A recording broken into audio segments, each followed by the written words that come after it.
Hello, this is Chef Janie Pendleton, and today I'm going to be making a cinnamon swirl oatmeal bread, and I'm going to combine it with my gingerbread cookie dough recipe, and we're going to see what we come up with. So let's get started. First thing we're going to use is this Char gluten-free classic white bread mix, and inside you're going to find there's just a package of flour mix here and a package of their yeast. And I want you to also to add an additional quick rise yeast to this. You're going to use 3/4 of this package. So let's get this put together. Okay, we got raw plugged in. So I'm just going to add the bread mix to my machine. There we go. And I'm just going to turn this on for just a second. There we go, and that kind of sifts the flours a little bit. Now when you're using your machine, you're going to want to add your splash guard. Gluten-free flours are very fine and they're very powdery. To our dry mix, we're also going to add about a tablespoon of sugar. Okay, I'm just going to add a teaspoon of salt. Now I'm going to add a tablespoon of ground cinnamon.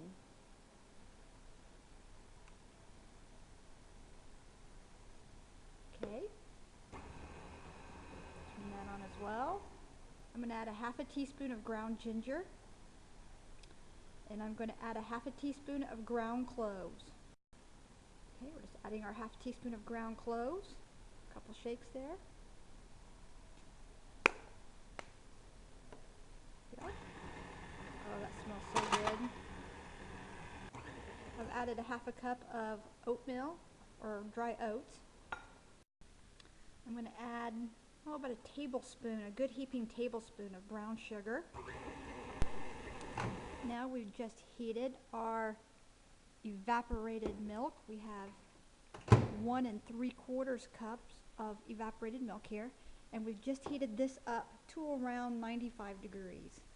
As long as you don't go over 100, 110, then your yeast will be fine. If you get it too hot, just let it cool down or throw an ice cube in it. And that's fine. Okay, that's perfect. Now we're just going to take some hot tap water. There we go. About 1/4 cup. Test it. Okay, that's perfect. And we're going to add the yeast from the package and 3/4 of a yeast, and 3/4 of a teaspoon of this additional yeast. So that's almost a full packet there. Fork here, and I'm just going to give that a stir. Okay. Now, to activate the yeast, we're going to add a tablespoon of sugar. And we're going to sit this aside until this proofs, and this will get foamy all the way up here to the top.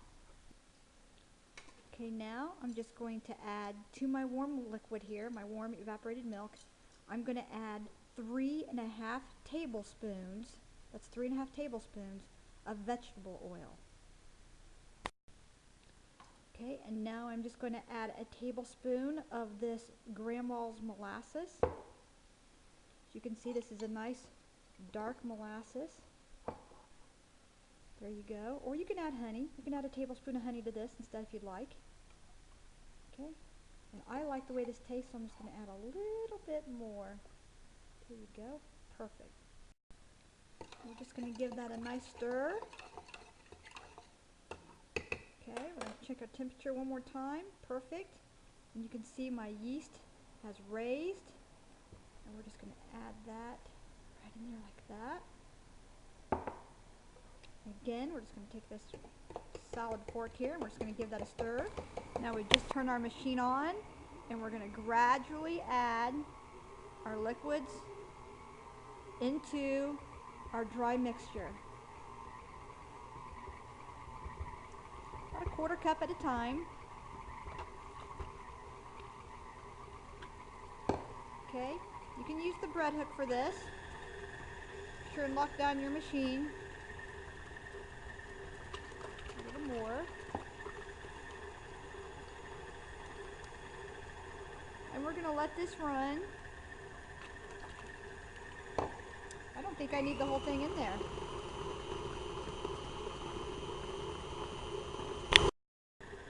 Okay, I've got about 1/4 cup of this left. I'm just going to go ahead and pour in a little more.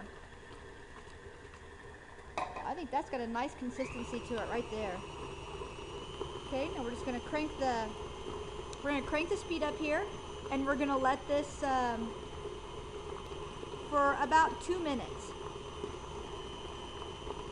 This will help soften the gluten-free flours, the rice and tapioca flours that are in the bread mix, and it will help soften those oats up as well. Now I like to add about 1/4 to 1/2 cup of my own personal gluten-free flour mix. The reason being is I've got powdered potato flour in mine, and the potato flour adds nutrients to my breads. So if you get it a little bit too thin with the liquids, just add a little bit of your gluten-free flour mix to it, and that's fine. Okay, that's like a really nice consistency. Whenever you have a sweet bread recipe or a regular yeast recipe for gluten-free breads, you're going to have this nice sticky consistency. And if you don't get it right, believe it or not, it won't raise very well. And if you get it too wet, then it might over raise and fall outside the pan. The eggs really hold this together. Now we're just going to grease and flour our 2 bread pans here. We might only need 1 of them here. That's another thing about gluten-free flours and breads, especially when you're making up a recipe like I do. You never know exactly how much it's going to make. So we'll decide that here in a minute. I go ahead and just in case, I grease up a second one. Now, be sure and use your gluten-free flour mix when you flour dust your pans. Okay, now we're just going to set these aside. There we go. Now on a cookie sheet, and this is just an average size cookie sheet here, I'm just going to grease really well with just some butter spray Crisco. And then here I've got 1/4 stick of melted butter, and I'm actually going to use that to dip in my hands to help smooth this down. Okay, what we're going to do here, you can either use water or you can use this warm butter, and you just want to kind of shape this out into a rectangle. Okay, nice thick rectangle. Now I just use my hand here and I just sprinkle on some of the butter and just kind of smear it around here. You don't want to get it too wet. Now I just used about 3/4 of the batter here, and that was enough to make 1 loaf. A little bit of this dark brown sugar, and I'm just going to kind of sprinkle it here across the dough, across my bread dough. Make sure and get the edges. I'm going to sprinkle our cinnamon across the top. Now again, getting our fingers wet in the melted butter, we're just going to take and we're going to start rolling this really tightly, just like you would for a jelly cake roll. I'm just going to keep rolling this. Now I'm going to do this, shut off the camera because I got to use 2 hands to do this. Okay, now once you have this rolled, I'm just going to kind of seal the edges here a little bit.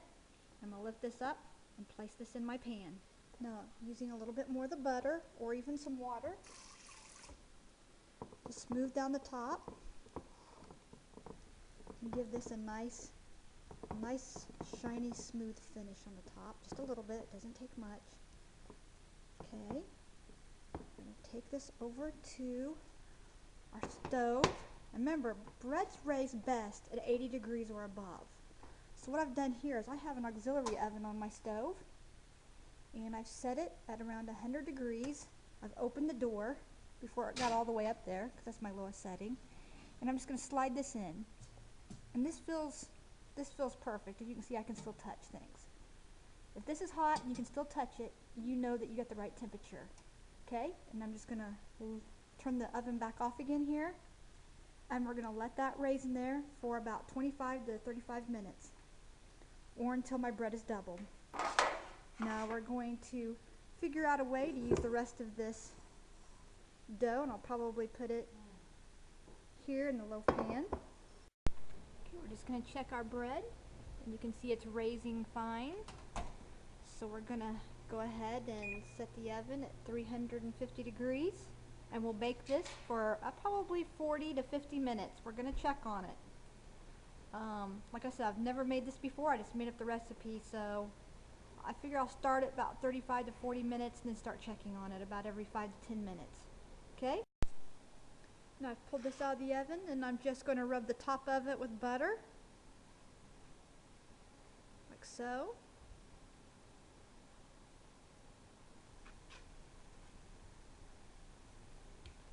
Okay, and then we're going to remove this from the pan, and what we're going to do is we're just going to take a knife around the edge, and then we're going to turn this over onto the rack. Now this is the small loaf that we made, and I'm just showing this to you because I want to show you it had a nice texture to it. It's nice and soft. I'm going to take the butter and rub it along the sides as well. Get that nice and soft and shiny.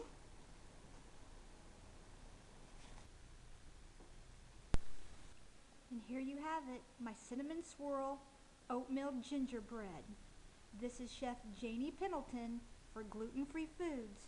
Enjoy.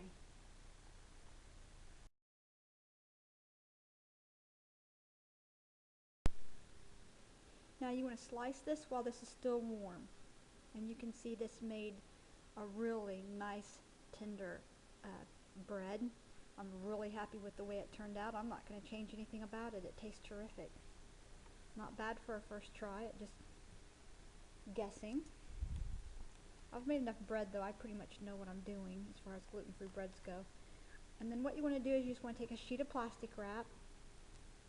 Okay, and while this is still warm, and you want to take a piece of refrigerator paper here, and you just want to, what we call, I guess you call freezer paper, and you just want to stack those 2 and 2, and we're just going to wrap this up like so, and we're just going to lay it into a Tupperware pan. Now the reason behind this is so that way I can break these apart and get 2 serving sizes out at a time. And you want to freeze this immediately.